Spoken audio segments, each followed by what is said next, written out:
he answered them well, he asked him, "Which commandment is the first of all?"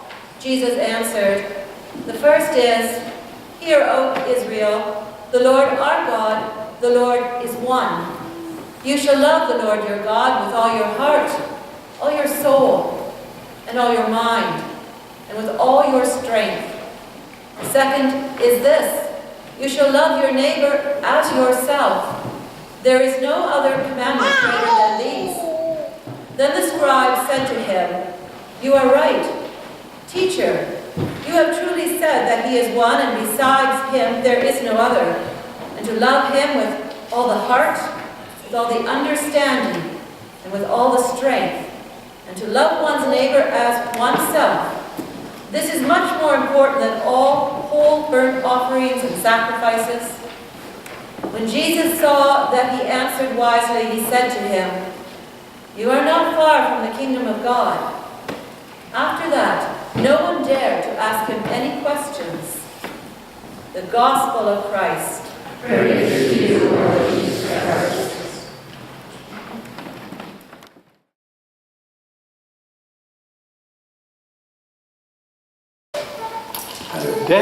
General Denny Whittaker commissioned this painting. This is back in the mid-90s, and I worked very closely with the Canadian generals in creating this painting, which is pretty well written out describing it. But I'm truly honored to present to you, they gave us our future on this day of remembrance. Now, the theme of the painting shows the family, the grandfather and grandmother, and the two grandchildren going from the past into the future.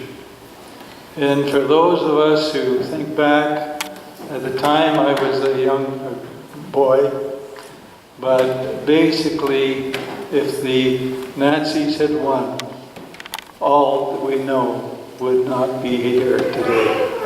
So it's very, very important to remember that even though the violence of war is terrible, what is left if no war has been created can be much worse. And all our people that join, they join with a heart knowing that they may not return. And it's something I think that everyone should remember.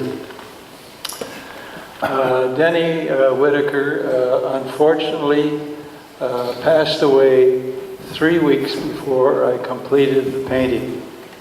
But I felt in his honor that it would be right that on Remembrance Day, throughout the years, I've tried to have this painting on display. From a personal perspective, Wendy and I moved to St. Thomas just less than 2 months ago. And to say that we have been welcomed to this beautiful community would be truly an understatement.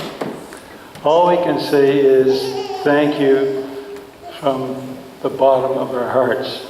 St. John's Church has truly been at the forefront of this open welcome. Let me tell you about the painting and why it has been in the forefront of our desire to share this message with Canadians.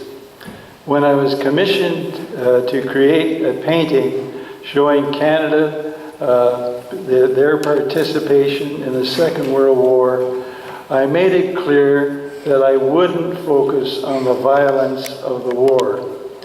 Instead, I would create a scenario that would show the determination and compassion that made Canada's participation so powerful in their relentless drive to bring Germany and the Nazis to their knees. In creating this painting, we were given total access to military photos. We were allowed from the War Museum uniforms worn by our troops in the 39 to 45 war. My selection of models was also personal, as it included my good friend Lou Spence, and he was also a Second World War Navy vet, and his wife Joan, and their 2 grandchildren.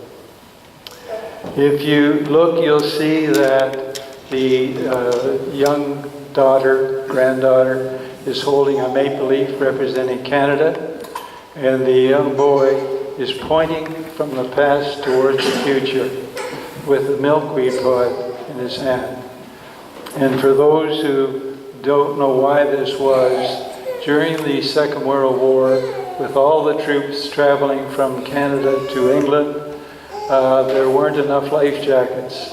So what they did is they created flotation pillows filled with the interior of the milkweed pod.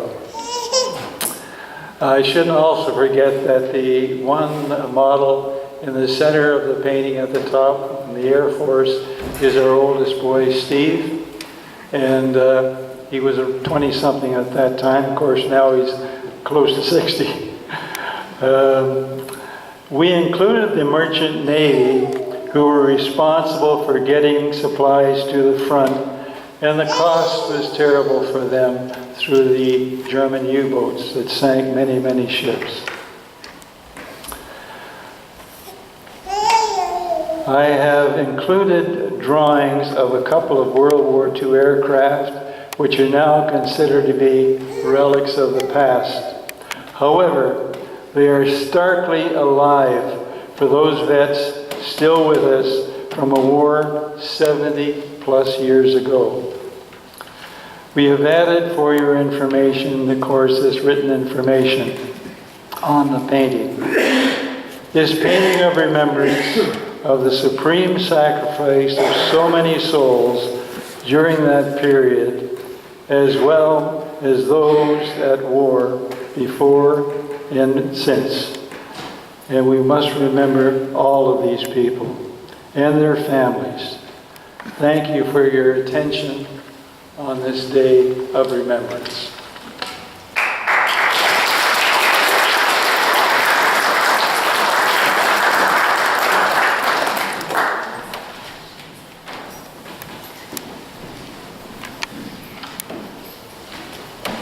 Those 40 million in World War I alone who died and suffered casualties, securing our future, so that we may serve the human community today with courage and gentleness, in hope of the day when all people and all living beings will live in peace as you have